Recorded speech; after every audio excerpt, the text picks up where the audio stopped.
Hi everyone, this is John Marshall, the DrillMaster, with a special edition of the, almost DrillMaster podcast.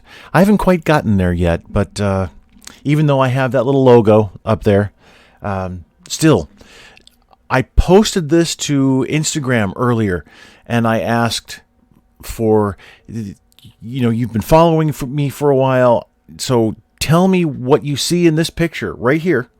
Right there. Tell me what you see in this picture that is good and also what needs to be improved. And I got all kinds of different responses so far, and it's only been a few minutes. So lots of uneducated, we'll call it that, uneducated answers. All right, so using my cursor here, let's see. What do we have? Well, let's just start at the bottom. We've got some shoes that are in dire need. This is an older picture, by the way. We got some shoes that are in dire need of some maintenance here. The welt is the top of the sole here. It's the top. You can see my cursor. I'm at the very bottom of the foot there. The welt is the top of the sole at the side. So the welt needs to be blackened. The side of the sole needs to be blackened. The shoes look quite poor, which is very surprising, honestly, for this team. Now, it's also quite possible that the team at the time when they were in the parade, they had to march through something that created dust and got their shoes all screwed up. So I'm willing to let the shoes slide. That's not a big problem. All right, so one of the biggest issues that we have with color guard is there's several different kinds of standards. These standards, oh, that's right, coronavirus. I can't touch my face. All right, so what we have here is the Marine Corps, obviously, color guard. So the Marine Corps follows Marine Corps orders 5060.20 and 105.3. That's drill and ceremonies and the flag manual. Now, so does the Navy and the Coast Guard, but they also add NTP 13B. So all three of those services do the same thing, have the same standards. Army and Air Force are different. Air Force is different sometimes, not all the time. It's very confusing, and I understand the confusion that can be out there. All right, so let's move to the guards. The first problem that we have here is that the guards are at opposite shoulders. Well, they're supposed to be. That's actually not a problem. Only the Army has the rifles at right shoulder, the rifle guards.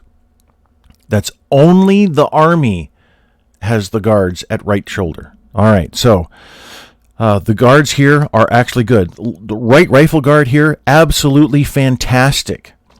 Got a really nice horizontal forearm. It looks like the elbow actually might be a little bit behind the torso. So, the upper arm is supposed to be vertical, and then the forearm is supposed to be horizontal, so that we have that 90-degree angle. And he might have less than a 90-degree angle because it looks like you can see some space. And that's probably it right there. Some space. There's the belt that he's wearing, the web belt with the waist plate. But there's space that you can see the street behind him with the elbow. So his elbow is a little bit too far back and should be a little bit more forward, which then means that his hand should be brought down just a hair. So left rifle guard has an angle to his forearm there. All right, so then we have harness crotch syndrome. Harness socket crotch syndrome. That's it. That's the hashtag that I created a little while ago. So the harnesses here are too low. They should be at least a couple inches higher. But also, the American flag higher, you've always got to carry the American flag higher. The American flag always has to be higher. That's a myth. That's an absolute myth. The only time the American flag is higher when it is on a stationary pole outside, and I'm pointing to the outside of my house because you know that. It's when it's outside and in the middle, when the flags, all the poles are at the same height, the American flag is always to its right. When all the poles are, let's say there's 5 poles. So you have 2 poles here that are at the same height, but the center pole is higher. That's when the American flag is higher. No other time. The American flag is never, there is a caveat to that, but it's never carried higher intentionally unless there is such a big height difference with the color bearers. Now, there can be a slight height difference with the color bearers, but the waist level difference is different. So now see here with the belts, these 2 color bearers are actually not the same height, amazingly, but their waist level is the same height. You can see the belts are at the same height. So there's absolutely no reason whatsoever for these 2 Marines to carry their flags at different height. So both of the harness sockets should be higher, and they also should be at the same height. When you have this situation, especially, and I forget the name, sorry, Marines out there. The uniform that is, I think it's Charlie's. It's the and I'm also awful with color. I think it's the green uniform. There are certain times when that uniform is worn for color guards. So and then they have the black harnesses, and I think black or maybe white belts. I'm not exactly sure on uniforms. I'm not the uniform master, just drill and ceremony. So in that uniform without a blouse, the belt goes over, not above, but over that uniform belt. And so the harness then has to go underneath the belt. That web belt, just exactly like it is here, but with the waist level being different, especially in that uniform, then there's a slight chance that the American flag is going to be carried higher just because of that waist level difference. So that's the only time that the American flag is carried higher, when there is a height or at least a waist level difference. That's it. All other times, the harness sockets should be the same level. Now, can you get it exactly the same? You can get close. With these harnesses here, they're leather, and you can use a leather punch to make more holes in between the holes that are made by the factory. All right, so they're wearing the proper harnesses. I like that, actually, the oval, the heart-shaped type. It's interesting. It's unique to the Marine Corps. Only the Marine Corps uses it. So let's go to the grip here.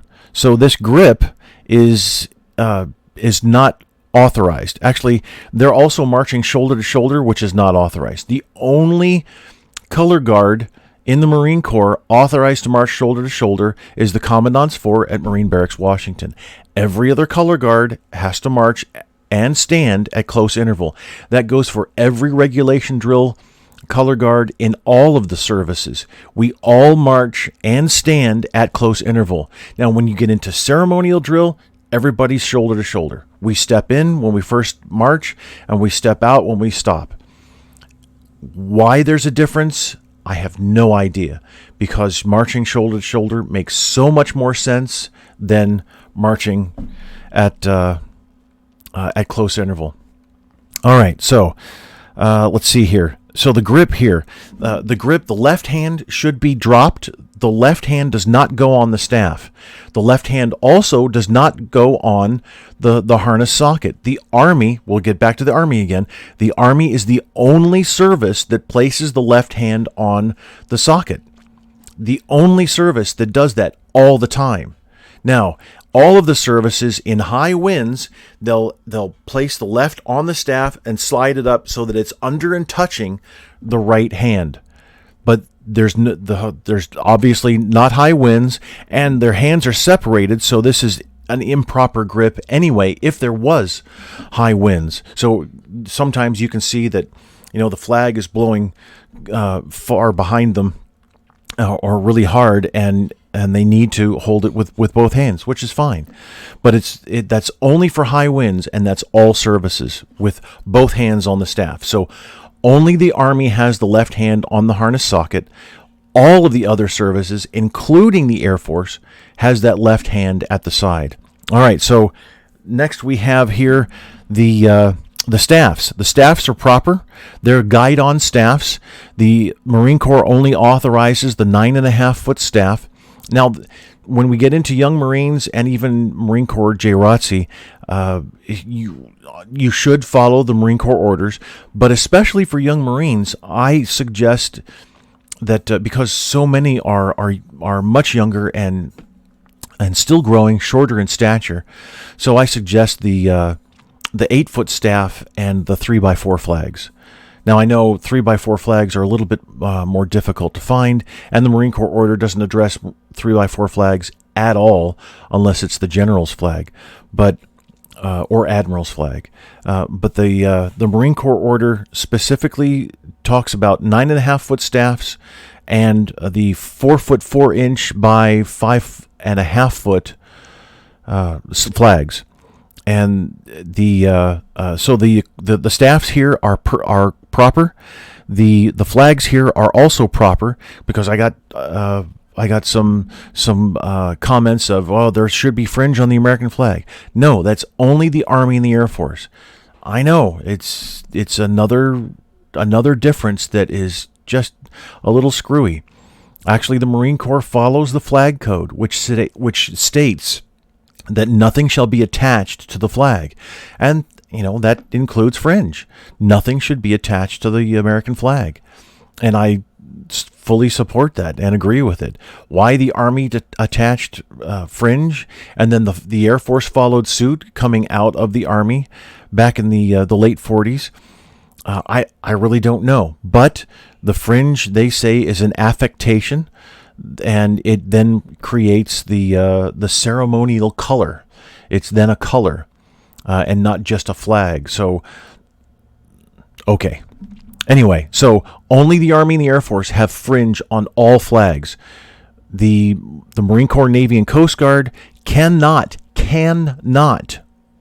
And I know Navy, that you have flags all over the place with American flags with fringe on them. You shouldn't have them. Go gather them up and donate them to an Air Force or Army installation.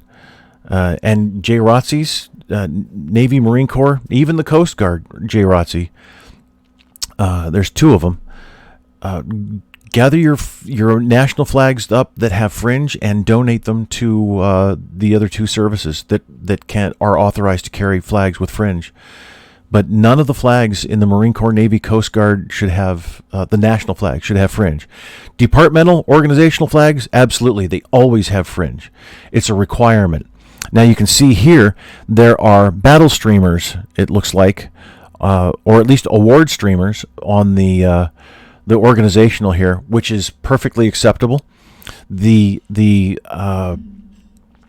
organizational flag either has the streamer attachment, or the disc at the top with the streamers, or if the streamers are not carried for the unit's color, then it has to have the gold and scarlet, the twisted gold and scarlet cord and tassels. The American, the national, since we're Marine Corps here, we'll talk about national instead of the American flag. The national flag must have the red, white, and blue cord and tassels. So when we see color guards that have gold cord and tassels, that's not authorized. Nobody's authorized to carry gold cord and tassels for the American flag or any other flag, actually. And that's military color guards. So when we get into first responders, I just carry that standard over when I teach and post about that, because you're in a uniform, you need to follow a standard. So and the military has developed those precise standards. Both staffs are vertical, which is good. Actually, the organizational staff is angled. It looks like it might be angled a little bit forward. So both staffs actually should be vertical. The Army and the Air Force are different. They have a slight angle forward for the staffs. Why the difference? Don't ask me.